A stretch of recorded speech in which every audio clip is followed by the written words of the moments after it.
So I wanted to ask you, like as a kid, did you know that you wanted to be an entertainer? No.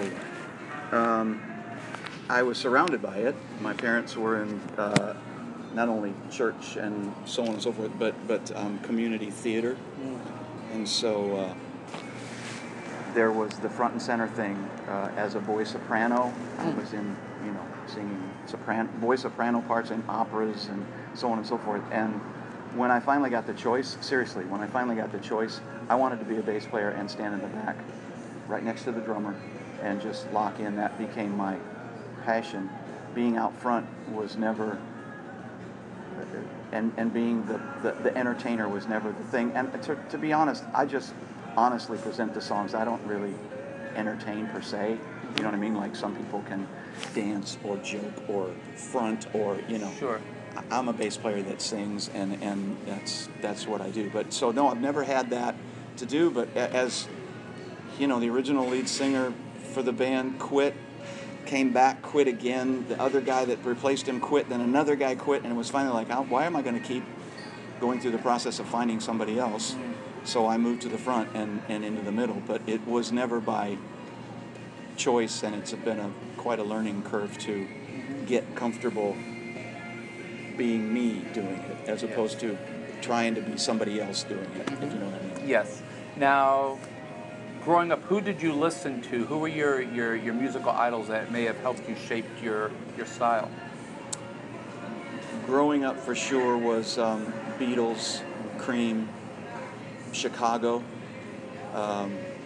and we're talking singing bass players all through there. It's, as I say that, I'm starting to get a thread of it, but other bands, Earth, Wind and Fire, all of Motown, R&B, that kind of stuff, those horn and rhythm sections that were doing adventurous stuff. I've never been a headbanger or a metal guy or anything. I was always into the intricacies of how bands put those layers together.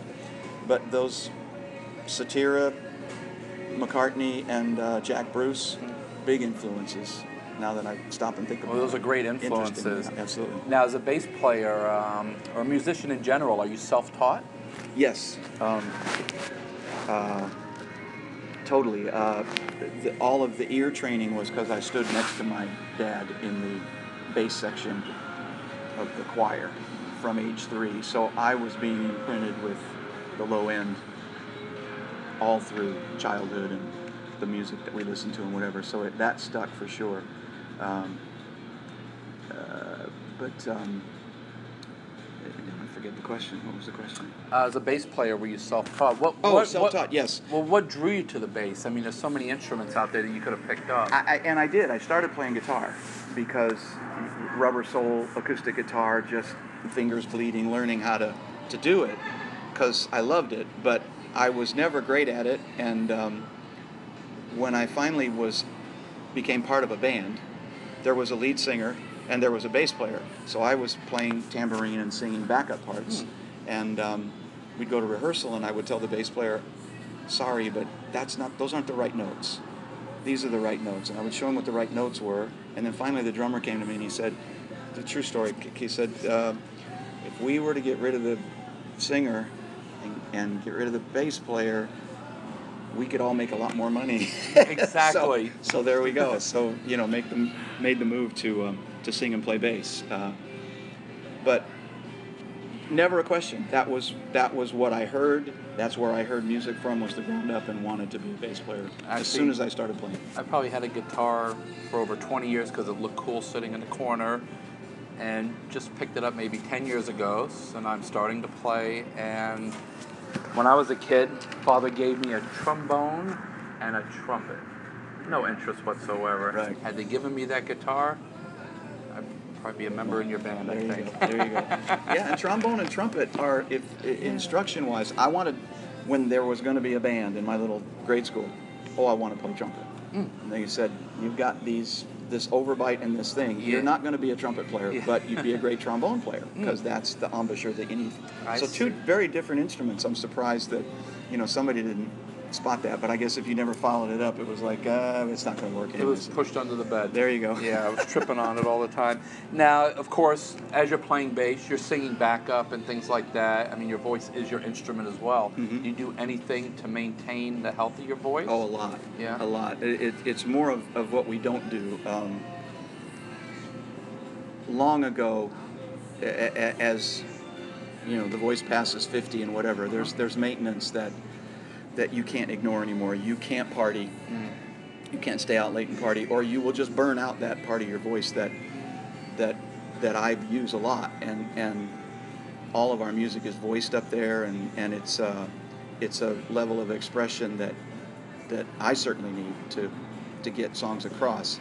And you can't do all of that stuff that you did when you were 25 and 30 years old now, because you just don't recover fast enough. Yeah, I could imagine. So I do a lot of, I stay away from a lot of things is what it amounts to. Talking in the morning, because I'm the tour manager, so that's hard. I know, but thank God for email and cell phones and whatever. I can get a lot of work done without saying anything. And just work your way through the day. And it's amazing, no matter how bad you feel at 10 in the morning, something happens at 7 o'clock that it's time to go to work and your voice kind of settles in. Most days, thank God. But the other thing is just hydrate the hell out of it. A few warm-ups, before we play, and just don't go slamming into the first song thinking you're 19 years old. And sure. So it's really just kind of being conscious of how to take care of it. Now, you mentioned being a tour manager. How is it managing both of those jobs, being a bass player as well as touring, and then managing the whole tour? It's a full plate. I mean, it's we do about somewhere between 90 and 100 shows a year. Mm-hmm. They all take some amount of communication and correspondence to trade information and get things right, get the details right. Some take more than others, and some are real easy. But so I'm either on my way to do a weekend, on my way back from a weekend, or working on the next weekend. So it's really become the full-time career. Now, as part of your job, do you actually book with the venue and do the riders and all that stuff? No, there's three layers. There's a booking agent that gets the show. Then they turn them over to me to start trading information about the show. And then the third layer is I've got a production manager that travels with us. He talks technical gear, because there are so many infinite variations on the gear and the configuration of it that I don't know and don't care to be that immersed in, and sure. He is as immersed in that as I am in the music. So I get us there and get us a room and get us home, and he takes care of us once we get there.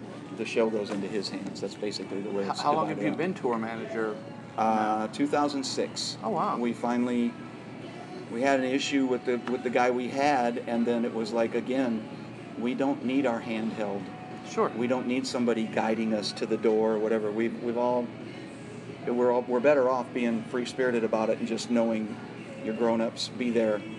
Exactly. Be on the bus. Of be course. on the bus at 1 o'clock. Be at the airport an hour and a half early. We've never missed a show since then, and everybody just kind of rolls with, boom. We know what we got to do, and we do it as a team, really. So I enjoy the thing that's the funniest is to talk to venues and talk and get it all squared away, and then walk in and go up to sound check and put the bass on and sing lead, and they're kind of, oh, I didn't know we were talking to the band. And I said, yeah, that's good. I didn't want you to know you were talking to the band. I want you to know that we're talking this, and you're not talking to somebody who's trying to be a prima donna and getting things done our way. Yes. I want to do it the right way, and you don't need to know that I'm in the band until we get there. So you're right. It's good. Well, one final question, because I know you're a busy guy. What's next for you and the Little River Band down the road? We're in the middle of the band's 40th anniversary. Mm-hmm. That will carry through kind of past the end of the year. And once that kind of settles down, I am very sure that there will be another new CD of new music. We've been 2 years since the last one. Very gratifying process at this point in our career to find a collection of songs from us and from good songwriters that reflect our attitude at this age, as opposed to your attitude when you're 30 or 35. It's a whole different deal, and the world has changed so much that it was just a pleasure to find those and put them together and make another CD that everybody that hears it, reviewers and whatever, it was a step forward, not a rehash. Yeah. We'll do that again. We'll need to do that again probably next year. Yeah. That sounds great.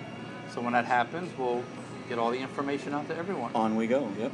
Wayne, it's awesome, man, to see you. I'm looking Pleasure. forward to a great show. Thank you very much. I was wondering if maybe you and the band would be willing to sign a guitar that we can donate to disabled American vets for the charity auction. Absolutely. I'll take it back there right now. To the Okay, bus. cool. One guy just wandered that way, but we'll get most of them. All right, and I think there's Sharpies in this here. Okay. Yep, they're in there. They're in that pocket. By the way, Yeah. A question that you didn't ask, and one of the things that's the best thing about getting to the 40th year and having a legacy that is recognizable, we're able to more and more give back, like to causes like this, Wounded Warriors. There's a new thing out called Mission America, Yes. which is a group of people that are starting to talk about what people do when they transition out of the military and how they're thrown in the deep end that they didn't even realize was coming. It's amazing how you say that, because you have all these movies about war and Vietnam and Desert Storm or whatever, but it never tells the story of what happens when they come home. Yeah. Yeah. And I will say this to anybody that I talk to, our country is despicably lacking in the way we treat those people. Financially, respectfully, et cetera, et cetera. And so we're paired up with these people. It's a brand new organization, but we're very proud to be on the ground floor with them. But we do dog rescues. We help raise money for people who are cancer survivors, a women's cancer survivor conference. People who have these massive daily serial headaches and they can't get, they don't know the cause yet. We've paired up with so many different people trying to raise awareness, and it's a deep, prideful thing that the band can do that. 10, 12 shows a year are dedicated to giving back to a community. This thing tonight, this is a fundraiser. Yeah, this is actually, yes. For our animal hospital, who's their home burned down, and it's like, we'll be there. We'll come down. You guys rock, man. Thank you, man. Awesome. Thank you. Good to talk to you. Thank you, Wayne. Thank you. Thank you. Congratulations. Thank you so much. You guys are a great couple. Kathy B. I don't know where